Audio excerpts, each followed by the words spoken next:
ती नक्की कंपनी काय आहे हे माझ्या सगळ्या जमलेल्या शेतकऱ्यांना माहिती पाहिजे। आज गैरसमज पसरवला जातो की बॉम्बची फॅक्टरी होणार आहे, काही लोक सांगतात की दारू गोळ्याची फॅक्टरी होणार आहे।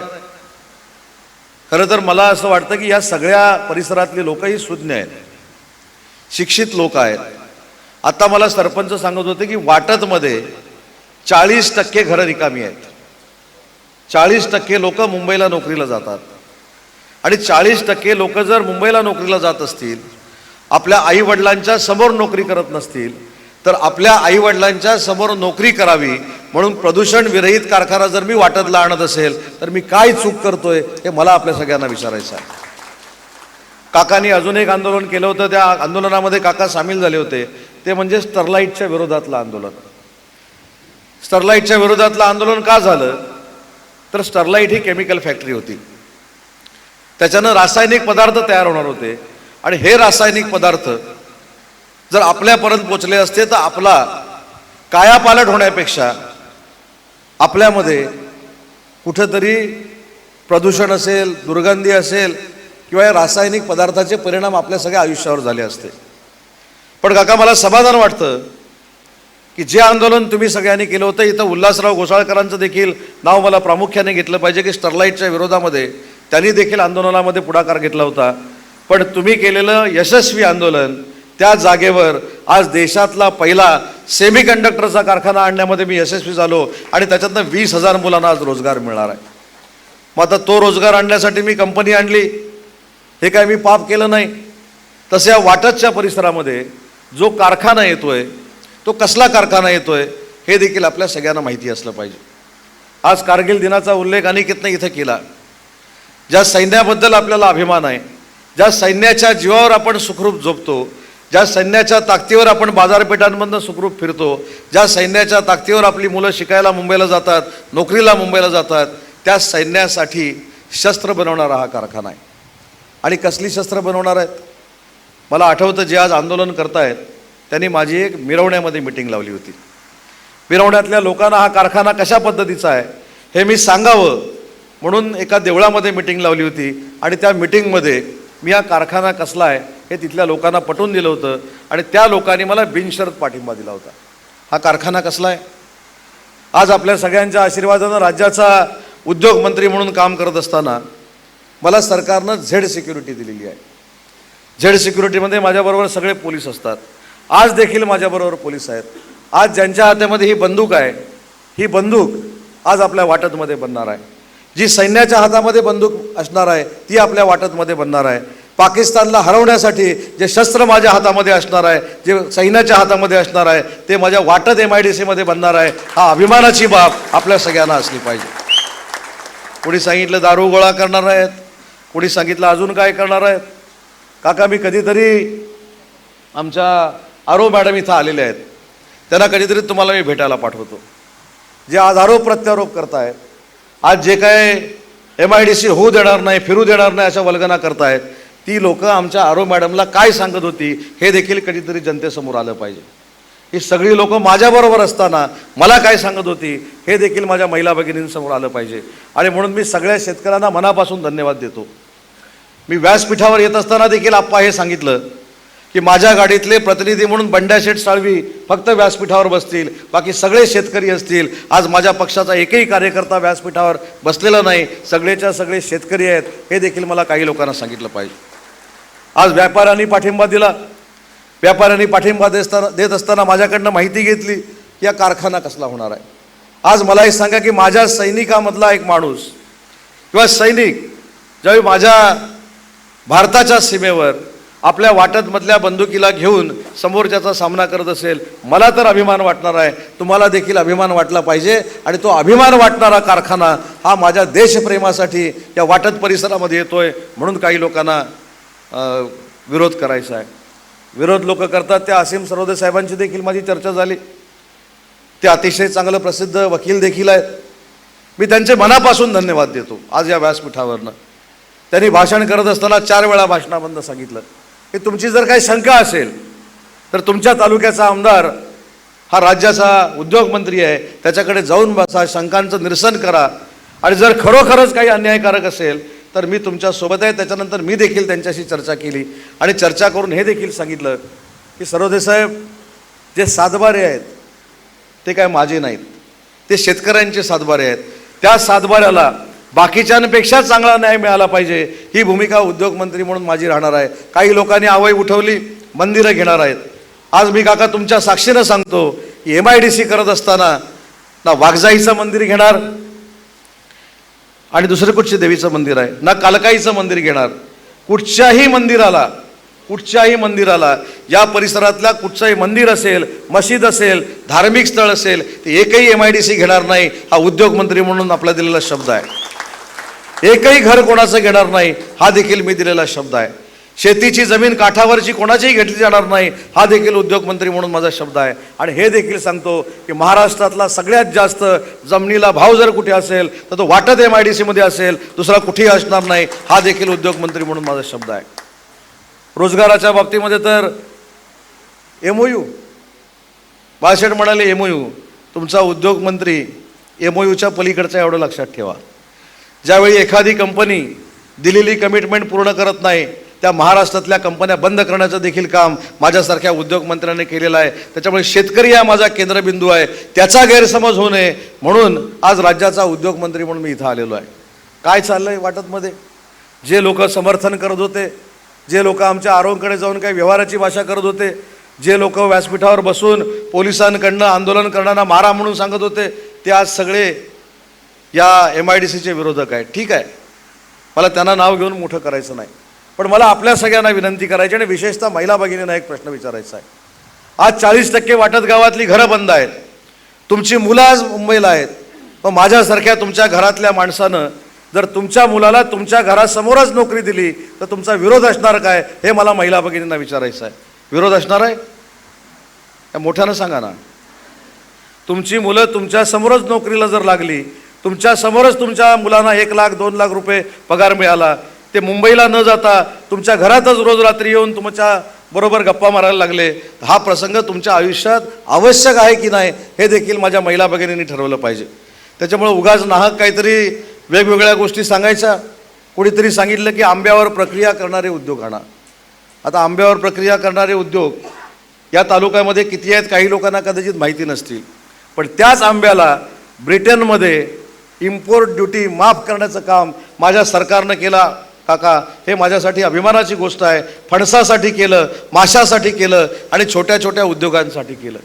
काही लोकांना असं वाटतं की त्यांना फारच विद्वत्ता आहे. मी कधी बोलत नाही काका, मी कोणाला तोडत नाही, पण काही लोक माझ्याकडे एक येऊन बोलतात, काही लोक प्रशासनाकडे जाऊन एक लोक बोलतात आणि काही लोकांना तर असं वाटतं की आपण जे काय करतोय ते लोकांना कळत नाही. आप्पा, तुम्ही अजिबात चिंता करू नका, शेवटी आपण पारदर्शकपणानं काम करतोय. मी जर सांगितलं मंदिर घेणार नाही म्हणजे एकही मंदिर घेणार नाही, कारण मी देखील हिंदूच आहे. त्याच्यामुळे तुम्हाला चिंता करण्याची आवश्यकता नाही. मी देखील ग्रामदेवतेला मानतो, मला देखील पालखी नाचवता येते, मला देखील ढोल वाजवता येतो, म्हणजे पालखीतला पण वाजवता येतो आणि राजकीय पण वाजवता येतो. त्याच्यामुळे तुम्ही त्याची चिंता करण्याची काही आवश्यकता नाही, कारण शेवटी हे जे काय चाललंय हे स्वतःचं अस्तित्व मोठं करण्यासाठी चाललंय. काही गोष्टी मी जेव्हा वेळ येईल तेव्हा पुराव्यानिशी सिद्ध करणार आहे. मला कोणीतरी सांगितलं परवा, साहेब ते तुमचा त्यावेळेचा व्हिडिओ दाखवला, असं झालं तसं झालं. म्हणजे मी नसताना देखील मी असावं असं किती लोकांना वाटत असतं बघा. मी नसताना माझा व्हिडिओ दाखवला ना, म्हणजे माझं अनन्यसाधारण महत्त्व किती आहे हे देखील तुम्हाला त्यांनी पटवून दिलेलं आहे. त्याच्यामुळे त्या व्हिडिओकडे मी देखील सकारात्मक बघतो. आज जमलेली गर्दी, मला पत्रकार बंधू भगिनींना देखील विनंती करायची आहे, जरा पाठी वळून जर आपण बघितलं तर ही सगळी गर्दी जी आहे ती याच परिसरातली आहे. आणि म्हणून माझ्याबरोबर आलेल्या सगळ्या पदाधिकाऱ्यांना मी सांगितलं की हा प्रबोधनाची सभा आहे, प्रबोधनाचा मेळावा आहे. त्याच्यामुळे राजकीय तुम्ही इथे येण्यापेक्षा तुम्ही या सभागृहाच्या बाहेर थांबावं, नाही तर उद्या एखाद्याचा फोटो काढून परत सुरू होईल, हे इकडनं आले होते, ते तिकडनं आले होते, हे अमेरिकेतनं आणले होते, हे लंडनमधनं आणले होते, हे सगळं सुरू होईल. पण एक मात्र नक्की आहे, दिल्लीमध्ये तेवढ्या घडामोडी होत नाहीत, दिल्लीमध्ये जेवढी चर्चा होत नाही तेवढी सगळी चर्चा खंडाळ्याच्या नाक्यावर होते. म्हणजे तो 8 जनपदला जेवढी चर्चा नसते तेवढी बाळसेठ इथनं डायरेक्ट दिल्लीवर चर्चा होते. आता उपराष्ट्रपती कोण होणार आहे हे पण कदाचित खंडाळ्याच्या नाक्यावर काल ठरलं असेल, आता ह्याला करूया त्याला करूया. त्याच्यामुळे एवढी सगळी मंडळी इथली अतिशय महत्त्वाची आणि विद्वान आहेत. पण बाळशेठ, मला अजून एक तुम्हाला विनंती करायची आहे. आज आपण स्थानिकाला रोजगार पाहिजे म्हणून सांगतो. आज स्थानिकांना रोजगार मिळाला नाही तर आपण आंदोलन करायचं हा देखील आपण निश्चय करतो. पण स्थानिकाचं आंदोलन बाजूला ठेवून कंपनीवाल्यांना कसं ब्लॅकमेल करतात हे देखील कधीतरी मला विचारा, ते देखील मी सांगायला तयार आहे. त्याच्यामुळं कंपन्यांचं स्रोत हे स्वतःचा आर्थिक स्रोत बनलं पाहिजे. म्हणून काही लोक जी काम करतायत हे मला असं वाटतं की शेतकऱ्यांना कळलं पाहिजे. आज शेतकरी माझा निष्पाप आहे.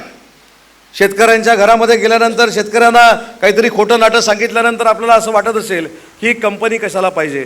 पण इथल्या 15-20 भगिनींना आणि 15-20 ज्येष्ठ नागरिकांना कधीतरी माझ्याबरोबर महाराष्ट्राच्या दौऱ्यावर पाठवा. महाराष्ट्राच्या दौऱ्यावर गेल्यानंतर ज्या ज्या जिल्ह्यामध्ये मी जातो, राज्याचा उद्योगमंत्री म्हणून जातो, हजारो शेतकरी स्वतःचे सातबारे आणून माझ्याकडे देतात आणि सातबारे आणून सांगतात की आम्हाला पैसे नको, आम्हाला काहीच नको, पण माझ्या पोराला परमनंट नोकरीला लावा, जेणेकरून माझ्या शेवटच्या आयुष्याचा अंत अतिशय आनंददायी होईल, म्हणून त्याला फक्त नोकरी द्या, आम्हाला पैसे नाही दिले तरी चालतील. ठीक आहे, कोकण हा अतिशय चिकित्सक भाग आहे. मी देखील त्या भागाचं नेतृत्व गेली 25 वर्ष करतोय. पण खरं काय आणि खोटं काय हे कधीतरी आपण सगळ्यांनी मिळून समजून घेतलं पाहिजे. आज माझ्याकडे एक कागद आहे. मला तर MIDCच्या माझ्या अधिकाऱ्यांना एक सूचना करायची आहे की या कागदाची कॉपी प्रत्येक शेतकऱ्याला देणं आवश्यक आहे. आज काही ठिकाणी गैरसमज पसरवला जातो. मगाशी अनिकेत म्हणाला की यूट्यूबवरनं काही ते मेसेजेस येत आहेत. आज सोडून द्या, मी पडलो म्हणून पण जाहीर झालं होतं. त्याच्यामुळे चिंता करण्याची आवश्यकता नाही. अशाच यूट्यूबवरनं उदय सामंत आता पराभूत होणार आहे अशी देखील आवय अनेक लोकांनी उठवलेली होती. पण याच जिल्हा परिषद गटानं मला 5,500 मताधिक्य दिलं आहे हे देखील मी विसरलेलो नाही. आणि ज्या जिल्हा परिषद गटानं मला 5,500 मताधिक्य दिलं आहे त्यांच्या घरामध्ये सुखशांती यावी हीच उदय सामंतची इच्छा आहे. आणि त्याच इच्छेपोटी आज या MIDCचा घाट आम्ही सगळ्यांनी मिळून घातलेला आहे. MIDC आल्यानंतर जो प्रकल्प आहे तो 1,000 एकर जागा का घेतली असे काही लोक प्रश्न विचारत आहेत. आता तो डिफेन्सचा प्रकल्प आहे, आपल्या देशाच्या संरक्षणाचा प्रकल्प आहे, आपल्या पोलिसांच्या संरक्षणाचा प्रकल्प आहे, पोलिसांना लागणाऱ्या शस्त्र बनवण्याचा प्रकल्प आहे. त्याच्यामुळे तो प्रकल्प होणार आहे 300 एकरमध्ये. पण देशाच्या संरक्षणाचा हा प्रकल्प असल्यामुळं ज्याला आपण बफर झोन म्हणतो असं म्हणून 1,000 एकर जागा ही ॲक्विएशन करण्याचा निर्णय MIDCने घेतलेला आहे. बरं, ही जागा MIDC नुसती ॲक्विएशन करत नाही तर माझ्याकडे आंदोलनकर्ते एकदा भेटायला आले होते आणि त्यांनी सांगितलं होतं की साहेब, कुठच्याही परिस्थितीमध्ये MIDCने ही ॲक्वायर करायची नाही, MIDCनं फक्त ही ताब्यात घ्यायची आणि पास थ्रू पद्धतीनं कंपनीला द्यायची. त्याच पद्धतीनं जे आंदोलनकर्ते माझ्याकडे आले होते त्यांचं मी ऐकलं रेस्ट हाऊसला आणि निर्णय घेतला की MIDCनं ॲक्वायर करून कंपनीला देण्यापेक्षा फक्त ॲक्विएशनची प्रोसिजर ही MIDCनं राबवायची आणि पास थ्रू पद्धतीनं. म्हणजे ही जमीन आम्ही MIDCच्या खर्चाने घेणार नाही आहोत, ही जमीन आम्ही कंपनीच्या पैशाने घेणार आहोत. आणि म्हणून जे बघाशी मी सांगितलं की याचा रेट जो आहे, याचा दर जो आहे तो देखील महाराष्ट्रातल्या जमिनींपेक्षा कितीतरी चांगला असेल, ज्याच्यामुळे शेतकऱ्यांचा फायदा होईल, त्याच्यामुळे शेतकऱ्यांना चांगले दिवस येतील. अशा पद्धतीची एक यंत्रणा आम्ही या संपूर्ण उपक्रमातून राबवलेली आहे. आणि म्हणून एकच विनंती करायची आहे, आज प्रबोधन करण्यासाठी मी अजिबात आलेलो नाही, तर मी तुम्हाला विश्वासात घेऊन हा प्रकल्प करण्यासाठी आलेलो आहे.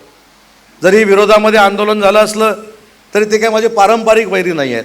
ठीक आहे, त्यांचे काही गैरसमज झाले असतील, त्यांना काही आपल्याकडनं अजून शंका असतील त्या दूर करायच्या असतील, त्यांच्याबरोबर देखील चर्चा करायची माझी तयारी आहे. काकासाहेब, तुम्ही जर पुढाकार घेतला तर मी त्यांच्याबरोबर देखील चर्चा करेन. मला काही इगो नाही. इगो एवढ्यासाठीच नाही कारण तिथं माझी 5 गुंठ आणि 500 एकर माझी जमीन नाही, सगळी शेतकऱ्यांची जमीन आहे. आणि ही शेतकऱ्यांची जमीन चांगल्या भावानं आपण MIDCच्या ताब्यात घेऊन त्या इंडस्ट्रीजला देणार आहोत.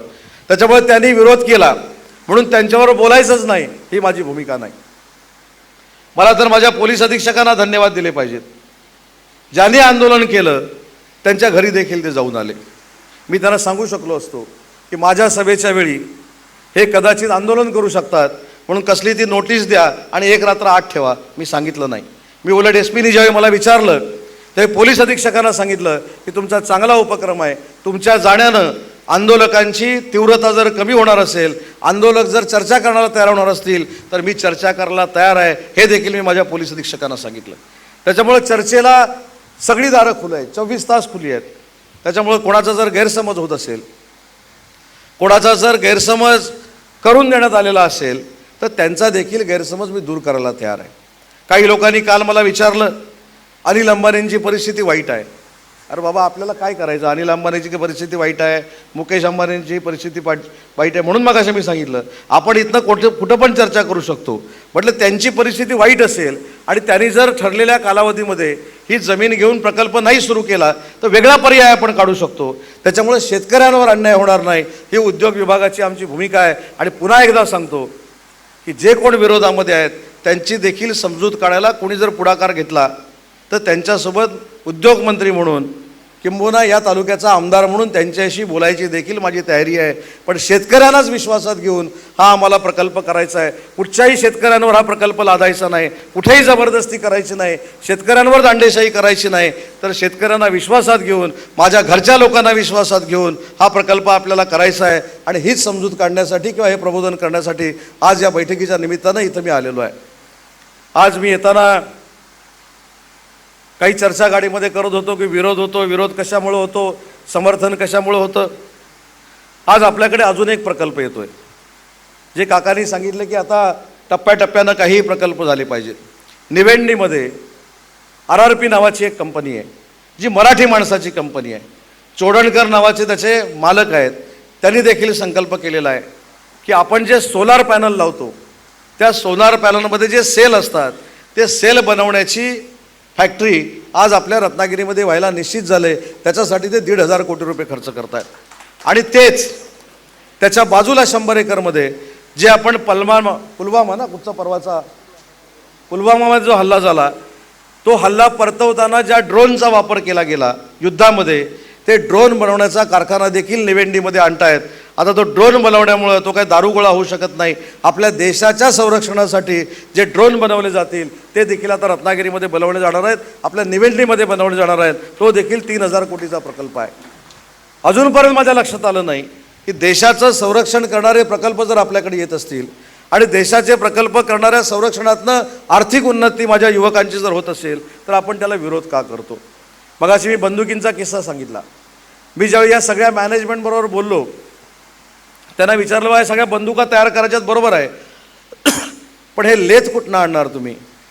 त्यांनी बाळासाहेब तुम्ही सांगितलेलं तेच सांगितलं की इथल्या हजारो मुलांना आम्ही लेथवर काम करण्याचं ट्रेनिंग देणार, ते लेथ घ्यायला आम्ही पैसे देणार आणि जे अत्याधुनिक लेथ आहेत त्याच्यावर ह्या ज्या बंदुका बनवल्या जाणार आहेत ते सगळंच्या सगळं काम ते स्थानिकाला देणार आहेत. कोणी दिल्लीतला आणि अमेरिकेतला माणूस आणणार नाहीत ही त्यांची भूमिका आहे. तुम्ही ITIचं सांगितलं, मला तर त्यांनी सांगितलं की तुम्ही सांगा जमीन द्या, तिथं आपण औद्योगिक कौशल्य विकास केंद्र काढू, त्याच्यामध्ये मुलांना शिकू आणि परदेशामध्ये देखील त्यांच्या ज्या कंपन्या आहेत तिथं देखील मुलांना रत्नागिरीच्या पाठवू. अशी सकारात्मक भूमिका जर कंपन्यांची असेल तर अशा कंपनींचं पुढं जाऊन आपण स्वागत केलं पाहिजे. आज VIT सेमीकंडक्टरचा कारखाना रत्नागिरीमध्ये येतोय. तुम्ही MOU जे म्हणता, एक MOU आम्ही असा केला आहे VIT सेमीकंडक्टर बरोबर की माझ्या रत्नागिरी जिल्ह्यातले 1,500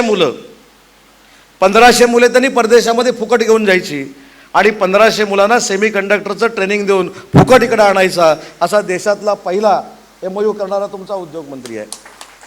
त्याच्यामुळे मला देखील माहिती आहे की माझ्या मतदारसंघामध्ये आपण काय दिलं पाहिजे, माझ्या मतदारसंघामध्ये देत असताना शेतकऱ्यांना त्रास होऊ नये यासाठी मी काय केलं पाहिजे हे थोडंफार तुमच्या सगळ्यांच्या आशीर्वादानं मला हे ज्ञात आहे. आणि म्हणून एकच विश्वास ठेवा की तुमचं वाईट होणार नाही याची दक्षता माझ्याकडनं घेतली जाईल, तुमचं नुकसान होणार नाही ही दक्षता माझ्याकडनं घेतली जाईल.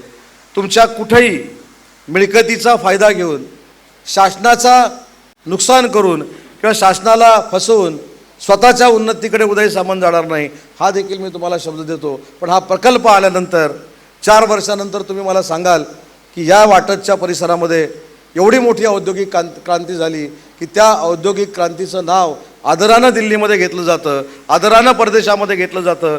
बंदुकीचा कारखाना सगळ्यात चांगला कुठचा आहे तर तो आमच्या वाटत MIDCमध्ये आहे. एवढा चांगला विश्वास तुमच्या सगळ्यांमध्ये संपादन व्हावा यासाठीच या कार्यक्रमाच्या निमित्तानं मी इथं उपस्थित आहे. त्याच्यामुळं मला सगळ्या महिला भगिनींना विनंती करायची आहे, सगळ्या पुरुष मंडळींना विनंती करायची आहे, कुणी टीका केली म्हणून आपण टीका करायची काही आवश्यकता नाही. साहेब तुमचा सातबार आहे, तुमचा सातबार आहे, तुमचा सातबार आहे. तुमचा आहे, तुमचा, सगळ्यांचे सातबारे आहेत, सगळे सातबारेवाले आहेत. एकातही माझं नाव नाही ना कुठे, माझं, माझ्या वडिलांचं, भावांचं तुमच्या सातबाऱ्यांमध्ये नाही. उद्या सांगतील की इतक्या इतक्या सातबाऱ्यांमध्ये सामंतांचं नाव आहे. ही सगळी बसलेली जी मंडळी आहेत हे सगळे सातबारे असलेली मंडळी आहेत. आणि म्हणून तुमच्या सातबाऱ्याचा उपयोग हा देशाच्या संरक्षणासाठी केला जाईल, देशाच्या उन्नतीसाठी केला जाईल, हा काकासाहेब मी तुम्हाला दिलेला शब्द आहे. आणि तुम्ही जे सांगितलं की प्रदूषण विरहित कारखाना असला पाहिजे, ह्याच्याशी मी 100% सहमत आहे. माझ्या मतदारसंघामध्ये प्रदूषणामुळे कोणाला त्रास होणार नाही ह्याची दक्षता माझ्यासारखा कार्यकर्ता नक्की घेईल. आणि येणारा प्रकल्प हा प्रदूषण विरहित असेल ही देखील घोषणा राज्याचा उद्योगमंत्री म्हणून आपल्याला या ठिकाणी करतो. आणि मला जे फक्त काही गोष्टी इथं माझ्या डिपार्टमेंटनं महत्त्वाच्या सांगितलेल्या आहेत, त्या तुमच्या मागण्या होत्या आणि त्या आम्ही काय मान्य केलेल्या आहेत त्या फक्त एकदा वाचून दाखवतो. आपल्या सगळ्यांची मागणी होती की गावातील वस्तीची ठिकाणं आणि राहती घरंही वगळण्यात यावी. बरोबर ना? बरोबर आहे की नाही? तर मी आज जाहीर करतो की गावातली वस्तीची ठिकाणं आणि राहती घरं हे वगळण्याचा ऑलरेडी निर्णय घेण्यात आलेला आहे. एकही राहतं घर हे MIDC ॲक्वायर करणार नाही. दुसरी तुमची मागणी होती की संपादनातून धार्मिक स्थळं, वस्तीची ठिकाणं, मार्ग आणि नैसर्गिक पाण्याचे स्रोत हे वगळण्यात यावे. हे देखील वगळण्याचा निर्णय आपण घेतलेला आहे. त्याच्यामध्ये काल जी मिरवण्यामध्ये बैठक झाली आणि मिरवण्याच्या लोकांनी मागणी केली की वाघजाई मंदिर आणि कालकाई मंदिर हे देखील संपादनामध्ये असू नये, हे देखील आपण ऑलरेडी वगळलेलं आहे. त्याच्यामुळे मिरवण्यातल्या लोकांनी देखील चिंता करण्याची काही आवश्यकता नाही. तिसरा जो महत्त्वाचा विषय आहे की प्रशिक्षण केंद्र सुरू करावं, ते प्रशिक्षण केंद्र सुरू करण्याचा निर्णय देखील MIDCनं घेतलेला आहे. MIDCमध्ये महाराष्ट्र प्रदूषण नियंत्रण मंडळाच्या कायद्यानुसार उद्योगधंदे यावेत, हा देखील निर्णय आपण घेतलेला आहे. सहावा तुमचा जो प्रश्न होता की संपादन क्षेत्रातून नैसर्गिक पाण्याचे स्रोत वगळण्यात यावे, ते देखील आपण वगळलेले आहेत. ग्रामस्थांनी पूर्वीचे नैसर्गिक पाण्याचे स्रोत हे MIDC वापर करणार नाही, म्हणजे तुमच्या विहिरी असतील, तुमच्या नळपाणी योजना असतील, याचा वापर MIDC करणार नाही, हा देखील आम्ही निर्णय घेतलेला आहे. त्याच्यासाठी समुद्राचं पाणी गोडं जरी करावं लागलं तर तो आम्ही प्रकल्प राबवू, पण पाण्याला गावाच्या आम्ही हात लावणार नाही, हा देखील आम्ही निर्णय घेतलेला आहे. जमिनीचा योग्य मोबदला, जे मगाशी मी आपल्याला सांगितलं की जमिनीच्या मोबदल्यामुळे आपल्याला जास्तीत जास्त फायदा कसा होईल यासाठी आम्ही प्रयत्न करू. आणि एवढंच नाही, बाळशेठनी जी मागणी केली की घेतलेली जमीन उद्योजकांसाठी PAP म्हणतात त्याला, प्रकल्प बाधित म्हणून परत द्यावी, ते देखील सांगतो की महाराष्ट्रामध्ये 1 गुंठा जमीन आम्ही त्या प्रत्येक माणसाला देतो, पण हा डिफेन्सचा प्रकल्प असल्यामुळं इथं 2 गुंठे जमीन परत त्याला उद्योग करण्यासाठी तिथं दिली जाईल, हा देखील कार्यक्रमाच्या निमित्तानं मी इथं आपल्याला शब्द देतो. आणि ते जर क्लस्टर आपण केलं, जेवढे लोक आहेत याचं जर क्लस्टर केलं तर चांगल्या पद्धतीची चांगली एकर जागा, मी आकडा आता सांगत नाही, चांगली एकर जागा ही आपल्या शेतकऱ्यांच्या उद्योगधंद्यासाठी परत तुमच्या ताब्यामध्ये मिळू शकते. हा जो काय आमचा कायदा आहे त्या कायद्यामध्ये 1 गुंठ्याचा बदल करून 2 गुंठे हा फक्त वाटत MIDCसाठी केला जाईल, हा देखील शब्द राज्याचा उद्योगमंत्री म्हणून मी आपल्याला देतो. त्याच्यामुळं कुठेही शेतकऱ्यांचं नुकसान होणार नाही, शेतकऱ्यांना विश्वासात घेतल्याशिवाय आम्ही पुढे जाणार नाही, हा देखील शब्द राज्याचा उद्योगमंत्री म्हणून आणि महाराष्ट्र औद्योगिक विकास महामंडळाचा अध्यक्ष म्हणून मी आपल्याला देतो. आज आपण मोठ्या संख्येने या ठिकाणी जमलात त्याबद्दल आपल्या सगळ्यांचे आभार मानतो आणि तुमचं कसलंही काडी मात्र नुकसान होणार नाही याची पुन्हा एकदा ग्वाही देतो आणि माझं मनोगत संपवतो. जय हिंद, जय महाराष्ट्र.